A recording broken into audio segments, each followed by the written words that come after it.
What up guys, it's Jay here from Jay's Chaldea, and I'm back once again with another review for you guys, and this time I'm here to review another Netflix anime that was just dropped this weekend. It's called Great Pretender, Season 1. And this is an anime done by Wit Studio, the studio behind hits like Attack on Titan and Ancient Magus Bride. So you know, if anything, this show is pretty as hell.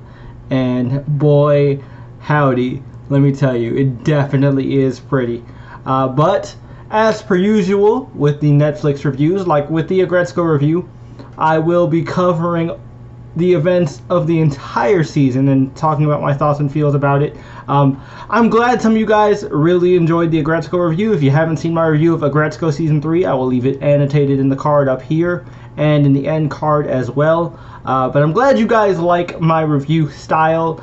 I like to do these reviews unscripted. You know, I do have like mental notes or whatever, so I will get like off track sometimes. But the way I like to do these reviews is kind of like, basically I'm having a conversation with a friend and just kind of telling them, yo, there's this great show, you got to check it out. Here's why, this is what I liked about it. I think this is why you'll like it too. Go check it out. Of course, I will also be going to spoilers.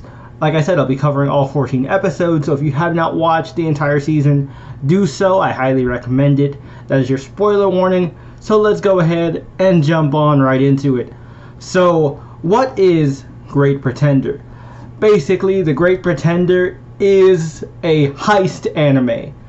It is an anime that centers around Makoto Edamura, who is a, high-level con artist living in Japan, and he ends up getting recruited by the biggest brain Frenchman I have ever met in my entire life, Laurent. And Laurent, this man plays 4D chess constantly. He seems to know everything, everyone's moves, and is able to predict just what's going to happen when and who's going to do it. I swear to you, this man must have like the Millennium Eye or something. Like, Jesus, like, he just is unbelievable with his just prep time and contingency. He's like French Batman up in here. So anyway, basically from Japan, Makoto gets recruited for this one job to take down a Hollywood mobster. And from there, he gets entangled with Laurent and his crew, Abby and Cynthia. And basically, we find out they're not necessarily Robin Hoods per se, because, they are in it for the money. They are a bunch of scam artists, but they, target bad people, take all their money, and use it for themselves. They don't necessarily give it to the poor, but, they are taking down bad people. So it is pretty interesting. And what I like about this show is that it's structured really interestingly. So instead of having one big job for the entirety of the season, and that covers like all 14 episodes, there are little blocks within all 14, and in total there are about 3 arcs. There is the Hollywood arc that takes place in Los Angeles. There is the air race arc, which I don't know where exactly that takes place, but there's the air race arc. And then there is the Snow of London art heist arc, which takes place in Europe, primarily I believe France and a place called Nice, I believe.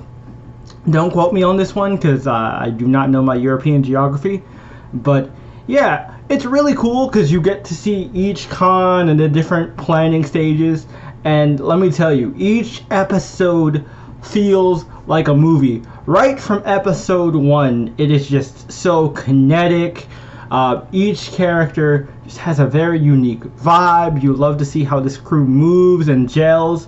And Makoto is a very interesting character because obviously being a scam artist, he is not necessarily like the most upstanding guy, but Makoto is kind of the angel on the shoulder of a bunch of devils, basically. Now, I'm not saying like the rest of his crew that he rolls with, like Laurent and them, are evil people, but Makoto, he's kind of the one that's like, alright, maybe we need to hear these people out.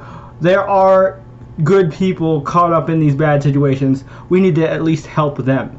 And Makoto is always one to try and help those who are kind of collateral damage to these bad situations. And that's what I really enjoy about his character. And all the characters in the main crew are really interesting. Cynthia is, of course, you know, the sexy Ara, you know, honeypot, skilled actress of the group. She's amazing. I love her personality, and you know, once we get her focus arc, there's so much more depth to her, and it's beautiful. Abby is the muscle. She's the badass, tough bitch who, of course, can also play like the classic, you know, honeypot tricks and stuff like that. She is pretty awesome, and of course, she has a sad backstory befitting of a One Piece character, like straight up. She's pretty amazing.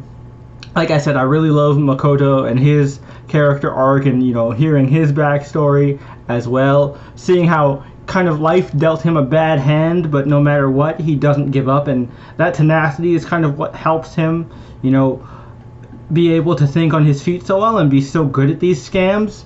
And you know, all of them work so well together. They bounce off of each other really well. They talk shit. They feel like a real crew. You know, in Fast and the Furious terms, in the words of, you know, Vin Diesel, Dominic Toretto themselves, they feel like a family. They bicker, they argue, they, you know, want to punch each other in the face sometimes, and sometimes they do punch each other in the face. But at the end of the day, you can tell that they really care about each other, and I really do buy the bonds within this crew. And I also like that there are like implied time jumps between each job.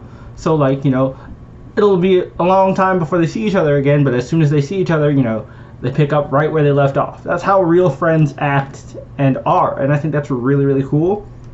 It gives a genuine sense of camaraderie between them, you know, a sense of honor among thieves, if you will. I think that's really dope. And just all these cons are really interesting, and I love being able to follow the different moves and, you know, trying to predict Laurent and like see, alright, he's probably going to do this. There's no way that actually happened. That has to be one of their people. Yep, it's one of their people. Okay, this is how that's going to play out.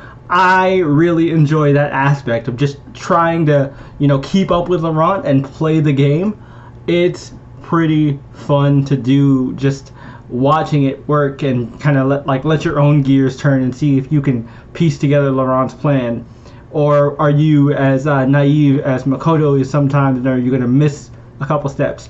I think, you know, this show was just absolutely a blast. Great action, great character dynamics, the art style is beautiful. The music, I love that every time like the heist or scam stuff is going down, there's like this huge jazzy undertone, and you're just like, oh man, shit is happening, you son of a bitch.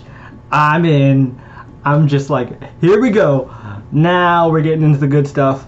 And the music choice all throughout this show is just absolute fire. And something that I noticed that's like really small is that every arc, when they go to a new con, the soundtrack changes. They have different, like, you know, songs that they use all throughout, and they kind of like cycle through the songs throughout the arc as well. When they hit, you know, certain points and certain character arc, you know, moments are like reach their crescendo, the same insert song plays. So good musical cueing, and I love the theming with that. And I like that the soundtrack changes with the different locations and the different arcs and focuses and stuff like that. It's subtle shit like that that I really, really enjoy.